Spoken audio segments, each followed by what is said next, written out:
Thank you for joining us wherever you are. This podcast episode is brought to you by the Old Ways Actual Play Team.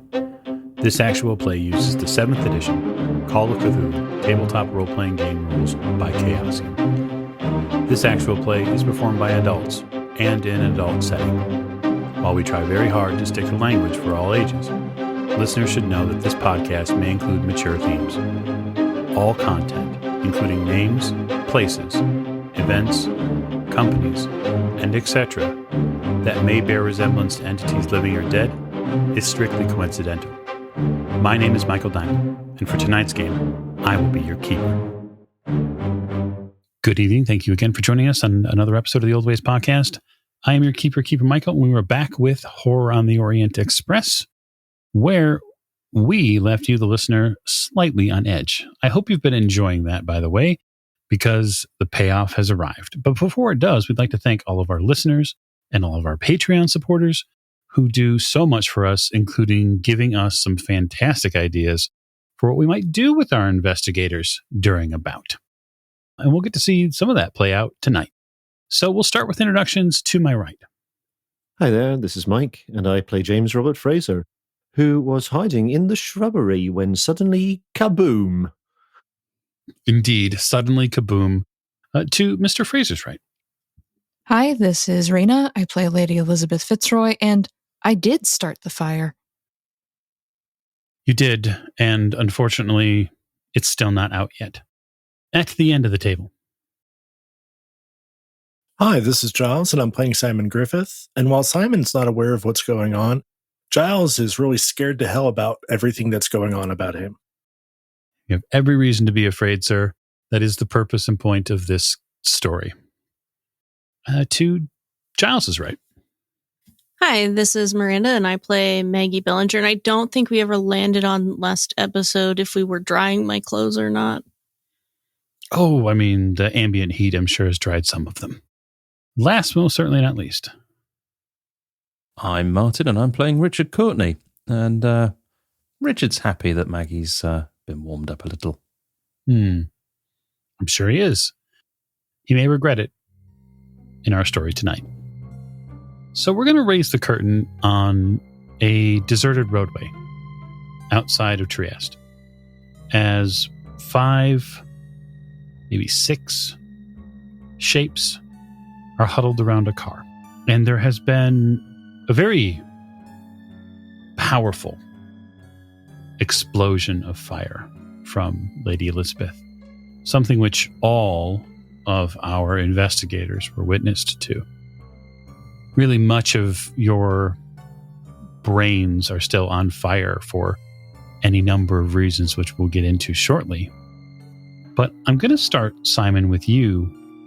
And as you, again, stand up from this freshly killed black shirt, you turn your gaze to the men, not too terribly far down from the car itself, who were heading towards you to investigate the screams of their friend.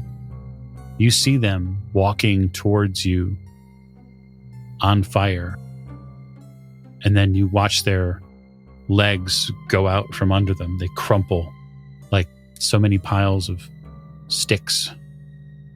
You can hear their voices call and cry out.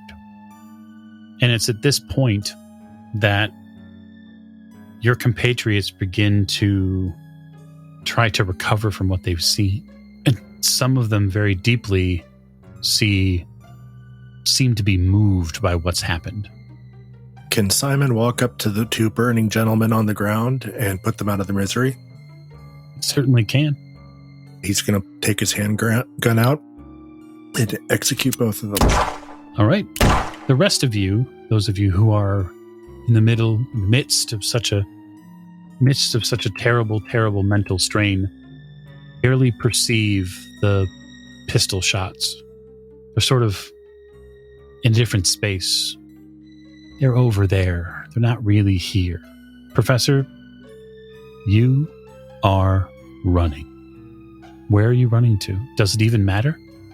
Well, it does really. I mean, the last place he felt vaguely safe was probably Anton's farm, so I think he's just going to that barn. There was something sort of slightly comforting about the hay and the kittens, and that would be a safe place to go. So Richard's just going to back off to Anton's farm. Go ahead and roll a d10 for me. We'll see how long your bouts last for. 8. Very well. You begin to take off. It's at this point, Mr. Fraser, that the world collapses around you. The fire, all of the energy that was put out to try to keep this from becoming what it has become. It seems like such an utter waste. Fraser just kind of stands up in the bushes at the side of the road. With his arms by his side, he's got a gun in one hand, stares first at the burning men, the smell of flesh seared in the fire in his nostrils. Looks round, sees her ladyship standing there with her cane in hand, and watches for a moment. Richard starts running down the road, running towards and presumably past these two black shirts who have been so badly incinerated.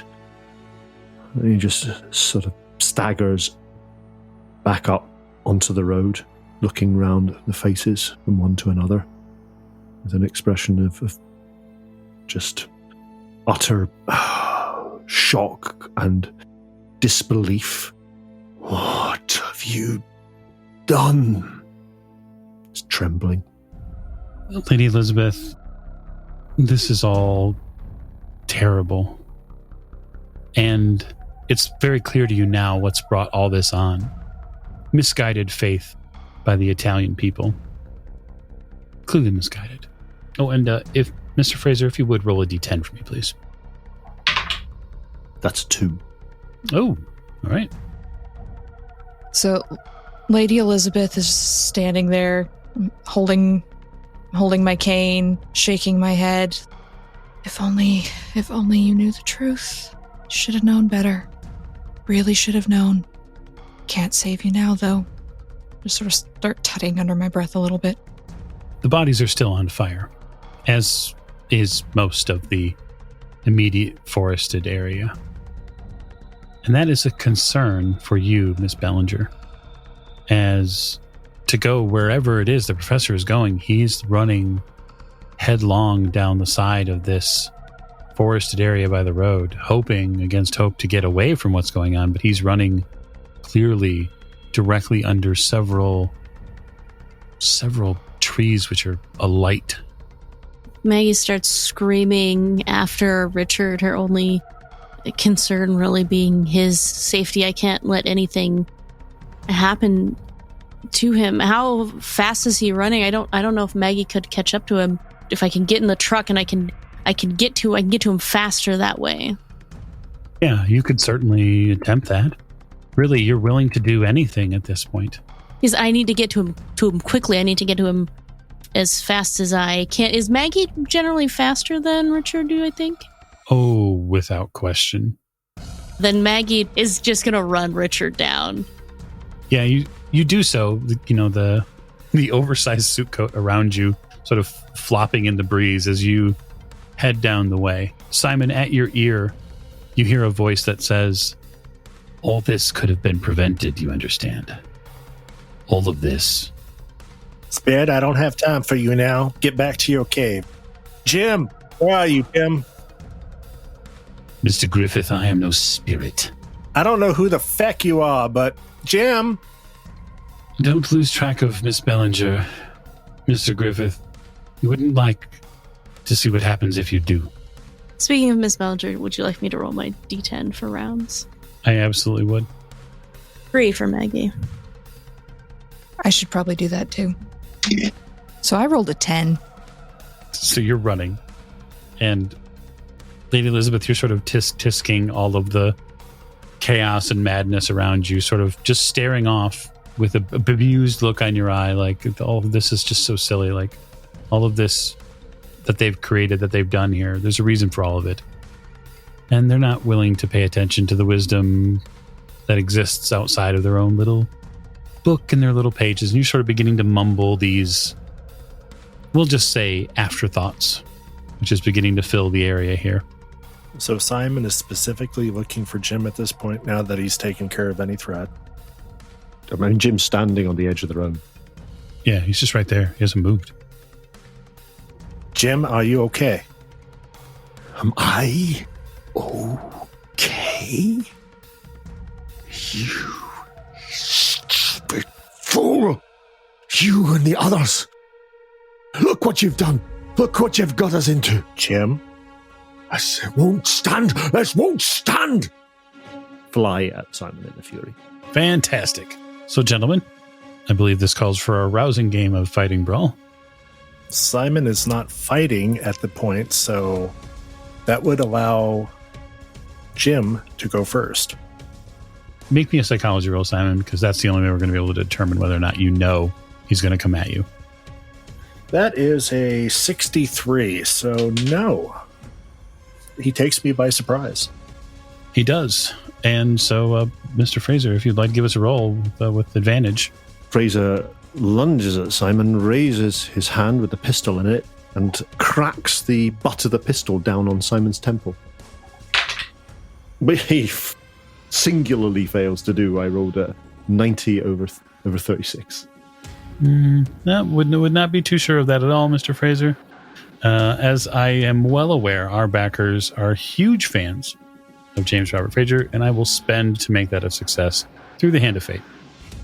Very well, so I suppose that's a surprise roll, which means Mr. Griffith does not get dodge, and so that would be just roll damage. I will roll damage. What damage are you giving the handle of a revolver? I'll say D6. And just checking what my damage bonus is, D4. So D4 and a D6. You're so lucky there. I rolled on my D6 a 1, and I rolled on my D4 a 1. Ooh. See, I knew Jim didn't have it in him. He clips me on the head. I'll just say that he doesn't hit you in the temple, Simon. What he does is he hits you in the ear. Yeah, I'm not going to forgive him for this one if it swells up and has to be needled by Paul later. Simon's taking it, and he's going to try and grapple Jim for the gun. And he's going to try and calmly say, because he only got clipped, he didn't get majorly hit. He goes, Jim, you got to take care of Lady E. It's your job. I'm fighting back. All right. Go on then. All right, so I'm grappling, so that's a brawl roll. That's an 89, which is a miss, and I am not spending the luck for it. 53, which is also a miss. Fair enough. So the two of you are scuffling back and forth. And, yeah, we'll leave that there for the moment. And I suppose then I'll turn to Maggie, who has run down Professor Courtenay, run down Richard through the woods here. And I guess he is running full tilt, which isn't very fast for the professor. You are running faster than him, obviously. When you catch the train or the car, what will you do with it? Well, first I'm going to tackle it. So that's fighting roll. Okay. Oof, 64 over 40. So you reach out to grab him, to tackle him, and Richard, someone tries to tackle you from behind, and you sort of move out of the way. It does amp up the panic in you a little bit because you feel like you're being chased. They're still out to get him. And Maggie takes, I feel like some knees and face full of dirt, Oh, yeah. ash, and trying to claw her way back up. You tumble a little bit, and then you scrape and claw on the ground to get back to your feet.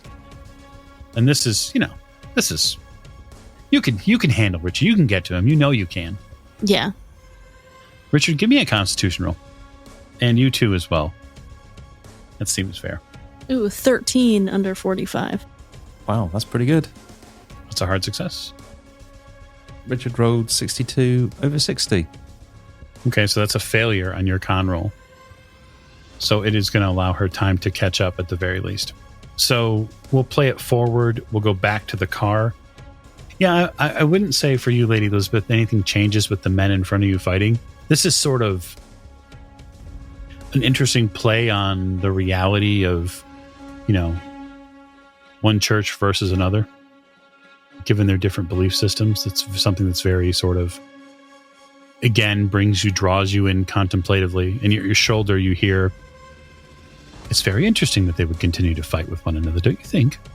Yes, but isn't that what they do? What they've done for all of history? Wonderful to hide behind, of course. Yes, for their baser instincts. If only they'd admit to what they're actually fighting over instead of hiding behind a pulpit. A pulpit, a prop, one and the same. Gentlemen, continue your fight. That's a 97, which is not a fumble because I have a 50, but it is a fail. That's a hard success. Very well. Go on then. I shall do so. In total, 4 points of damage. Simon, you don't want to, but you're going to probably have to start treating Jim a little more seriously now. You mean I'm going to have to kick him in the balls? Something, because he's definitely beginning to wear away at you. You can feel the strength in your body beginning to ebb. In this kind of paroxysms of fury, he's basically going to do exactly the same again. And that is a fumble. 98. So you were going to what? Continue to punch him? Yeah, I'm just battering at him with the butt of the pistol. Yeah, so you slip and lose your grip on a fumble. And it isn't your grip on the pistol, and it isn't a grip on anything other than your right front leg, which you're putting most of your force to fall forward on. And what happens is your knee gives out. That same knee that you had battered before gives out. And when it gives out, you fall forward with that blow, and it lands on the hood of the car, and you feel maybe 2, possibly 3 knuckles pop against that car hood, and you drop the pistol. Why don't you go ahead and deal yourself a D4? 2 points of damage. Very good, sir. Your bout was 2 rounds, right? It was indeed. Yeah, so you begin coming out of it. Now you've busted your hand up pretty bad.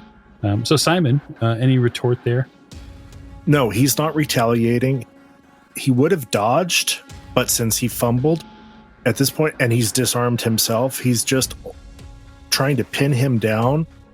Simon's seen PTSD and other forms of madness during the war, so that's why he's not raising his voice to Fraser. He's just saying, you have a job and it's Lady E. You need to take care of her. What's going on? Where am I? Simon, is that you? Look, everything's gone to hell in a handbasket here, Jim. And you're the only one I can lean on to know what to do is right. And Lady E is just standing there, and the other 2 have zipped off. And we got to pull the group back together before something happens. And there's voices, and I don't know what the hell is going on. The spirit came out of the cave, but it said it wasn't the spirit, and I don't know what it is, and I don't want to know what it is. So, yeah, let's just get everybody back together and get the fuck out of Italy. Do you mind? I'm so sorry, Simon. Don't know what came over me. You smacked me around a little. I'm so sorry, Simon. I don't know why I did that. You're quite right. We have to get everyone together. What's happened? Where's Maggie and Richard? Where have they gone? Jim, they have run off. I am not sure where they are. I will find them. I need you to handle Lady E and take care of the car situation.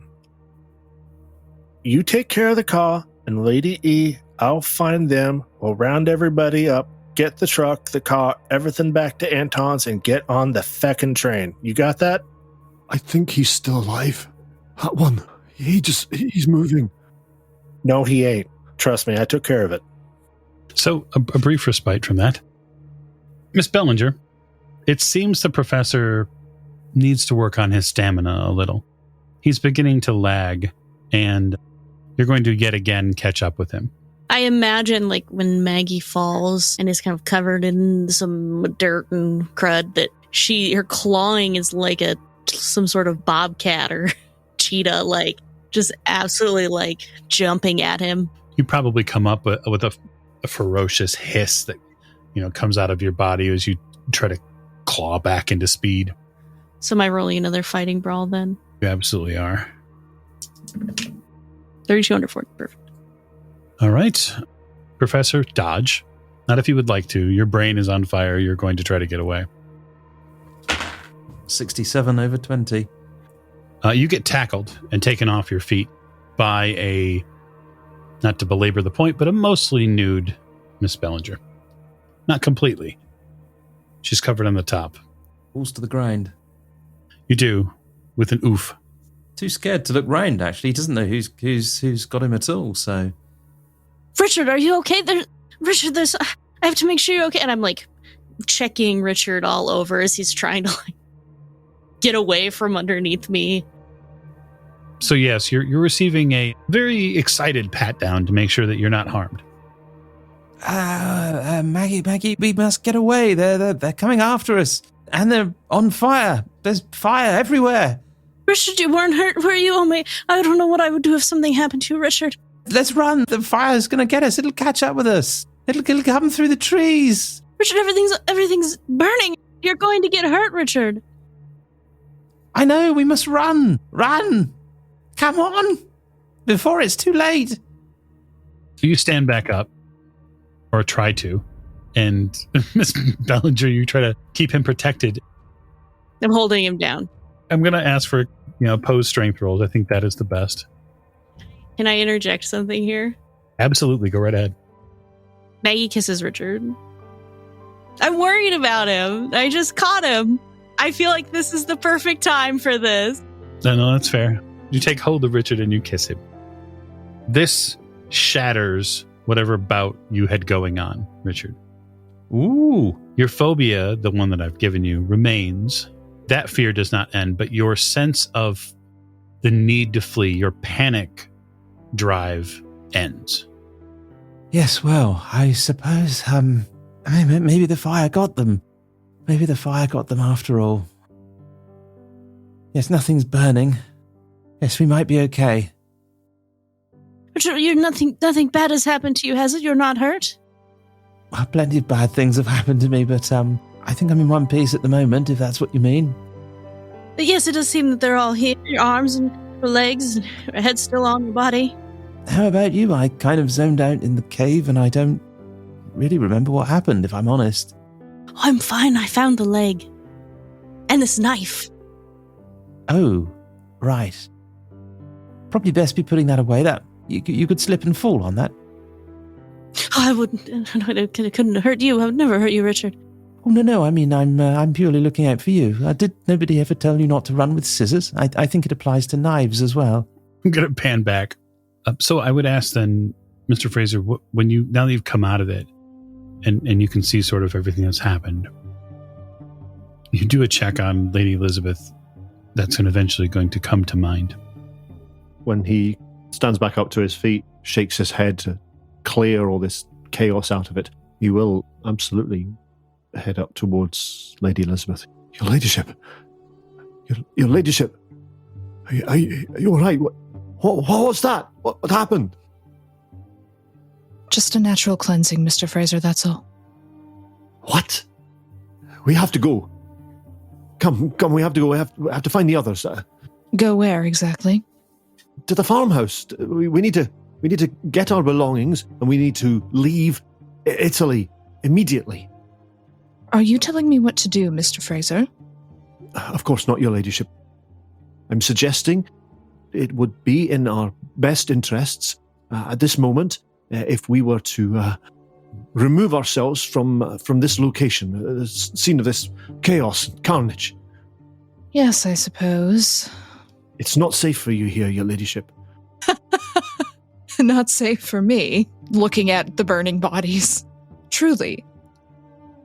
If more come, if you're found, I dread to think what would happen. Please. They all have the same problems, Mr. Fraser. All hiding behind the same lies. You'd know something about that.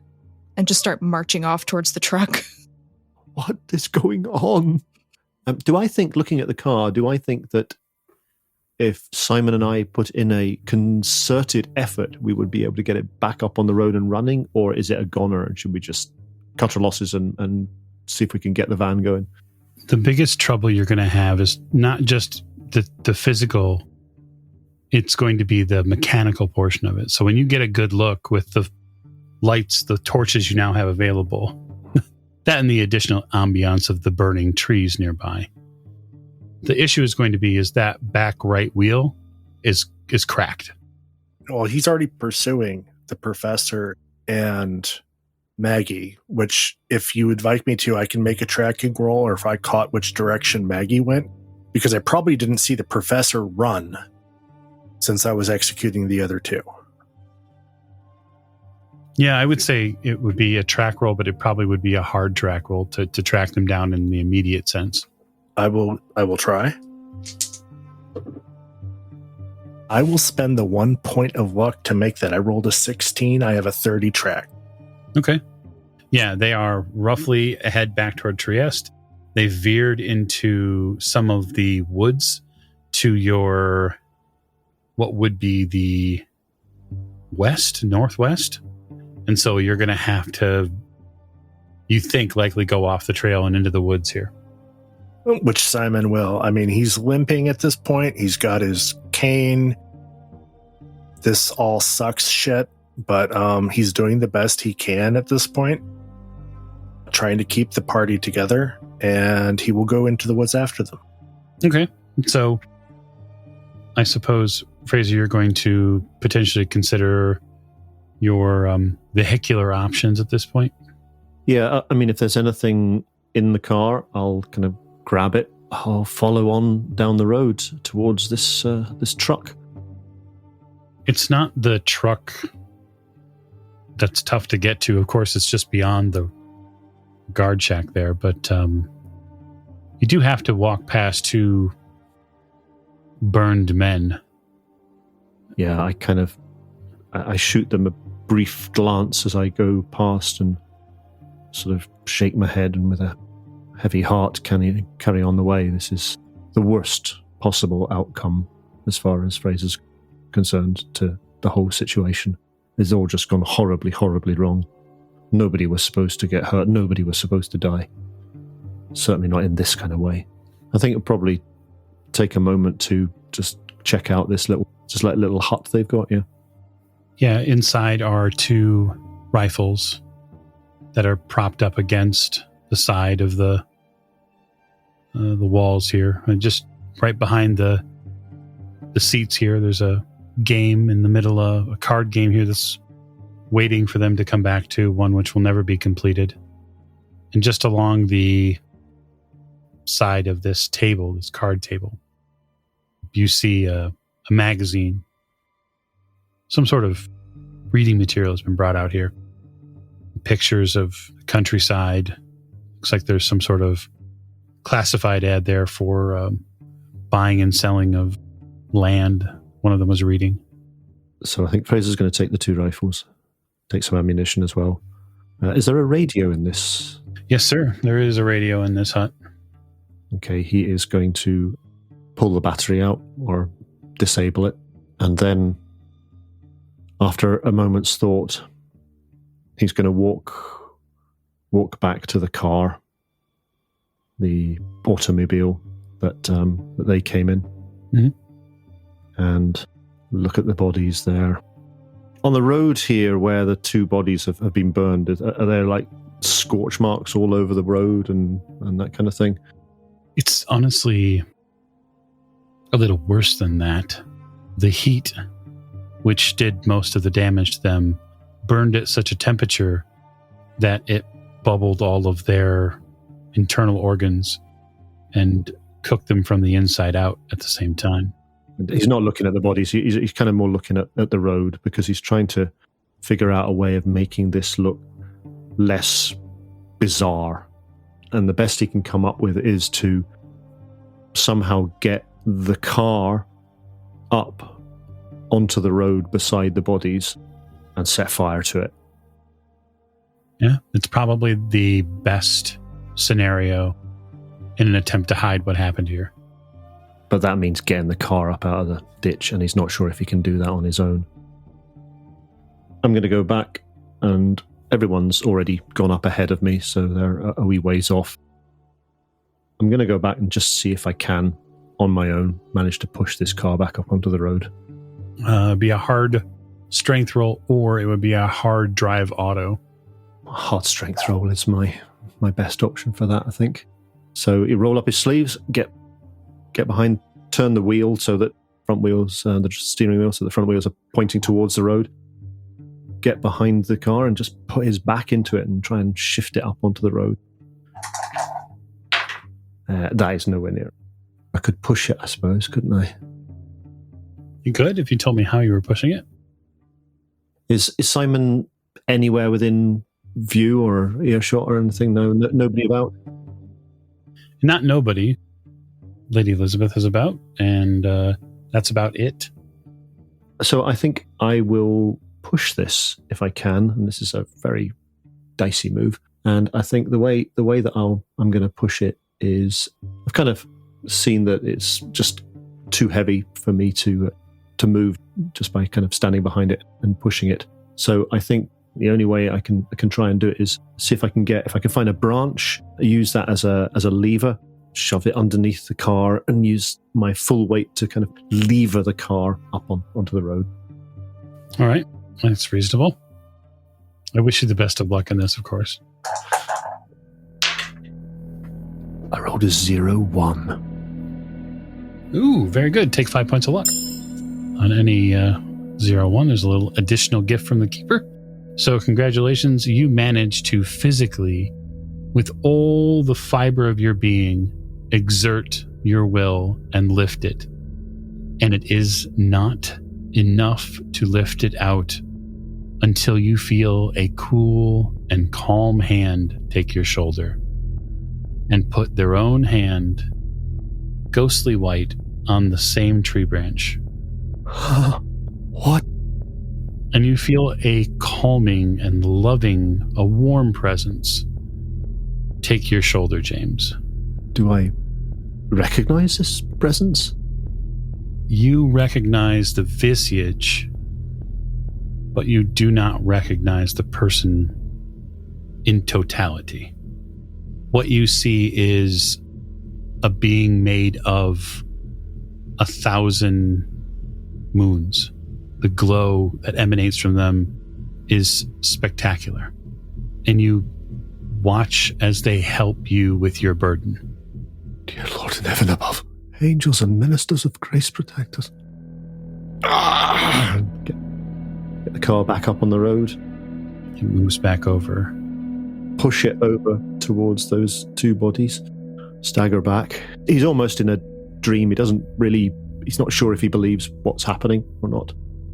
Grab the other man that Simon knifed, drag him over, dump him up against the side of the car, pull the cap off the petrol tank, tear off a rag of clothing from somewhere, probably from one of the dead bodies, stuff it in the tank, and with his trusty pipe lighter, he will set fire to the rag and then just walk away from the car. I would imagine at some stage, as he's approaching the hut again and the truck, there is a blossoming of orange flame and a kaboom.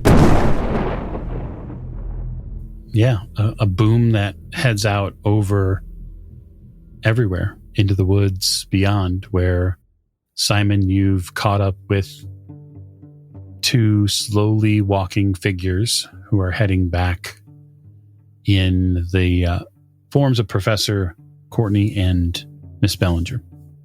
Professor, Miss Maggie, are you two all right? I think we've regained our composure, Simon. I'm glad you have. I was worried about you two. You mind walking back with me? We need to grab a ride over to Anton's. We don't have a ton of time to spare before the sun comes out. Is the fire gone? You know what? I wasn't paying attention to that. Let's just get back, all right? We got time. It's an issue here, okay? There's an enormous knot on the side of his head, like someone punched him in the side of the head. It's welling up, you can see. I kind of need Paul and a good sleep on the Orient Express right now, and y'all are keeping me from there and here at the same time. You know, understand what I'm saying? Well, I think we might all need that. Yes, a nice 2-week holiday somewhere.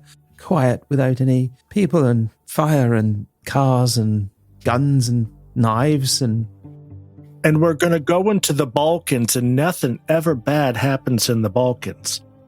Lady E's already at the truck at this point, and she's poking around it with her stick and making sure that there's no crucifixes or Bibles or anything of the sort in this awful people's truck. Yeah, we head to the truck too. You all head to the truck in various states and after various circumstances. Your plan then is to head carefully back to the residence of one Anton, a simple farmer. My first plan is to see what's in these crates in the back of the truck. Oh, the stuff that's in the back of the crates, I won't belabor the point about how you get them open. There would be a way, a knife, etc., to pry them open. They're not actually nailed down by anything too sturdy. So if you break them open, there are food rations in them, military rations. And then there are also, in the other one, there is a excess of ammunition for the rifles. Now, who'd like to drive to Anton's? Oh, I can drive. Fantastic. Richard looks mortified but says nothing. Ooh, okay, 22 under 40. So you make a rather careful and calm drive back to Anton's. You stick to the outskirts just like you did before, and you are able to get to the farmhouse and, if you'd like, secure the truck inside the farmhouse as to keep it out from being noticed from anyone possibly walking by. We should leave a note for Anton about that, by the way. Should we? Well, I think so. He would be very confused if he comes back and his car's gone and there's a truck in its place. There won't be a truck because we need to take the truck to get to the train. Oh, well, then we should leave him a note about the car being gone. I was paying that some thought. I mean, we can't very well take this truck back through the checkpoint if there's anyone there when we leave. I mean, I can't begin to imagine what would happen. But I can't imagine it would be good. Either way, would the investigators like to rest at Anton's tonight? I think that would be a good idea. We probably should. What time is it? Checking your watch, it's about this point. It's probably about 1:30. So we already missed the train, so we might as well rest. I'll have a look and see when the next train is. The next train out of Trieste is... No, I'm not going back to Trieste. So Ljubljana is the next station on the line that you could go to. It arrives there around just after midnight. And then if you cycle down in the Orient Express schedule, it leaves for Zagreb, which is a couple hours away, just right after 1 a.m. in the morning. So we've missed that one. You have. What time's the next one? So if you were to pick up and go to try to drive to Zagreb, you're talking hours. What time's the next train from that station? That's Orient Express, would be at... There's an arrival just after midnight. Right, so it's only one a day at 1 a.m. Yeah, going that direction, yep. How long would it take to drive to Zagreb? Probably take you roughly 3 to 3.5 hours to drive there. I'll drive. You can get some sleep in the back of the truck. I don't think we should stay in Italy any longer than we have to. I don't think we should stay overnight. It'll give the black shirts time to discover what's happened up the road. I think we just need to get out of here. We can rest later. I'm assuming Paul is all okay with this. He's not freaking out. He's not been at all talked to yet. I mean, he's likely asleep when you arrive at the house. I'm going to wake up Paul first fucking thing. Because Simon's at 10% of his health and he looks like shit. Oh, you see him rub his eyes. Oh, you're back. Oh, great. What happened to you? I hurt real bad. First, there were some creepy crawlies. Then there were some cults. And then Jim smacked me to hell and back. I'd like to sleep, and I'd like to make sure I wake up. Could you make sure I wake up, please? I'd really appreciate it. Go and sit down in the living room. I'll be right there. You see him get out of bed and begin moving about Anton's house. My. Oh, Miss Billinger. Yes, Paul. Have you seen my bags? Do you remember where I put them? Just need to find some clothing. Yes.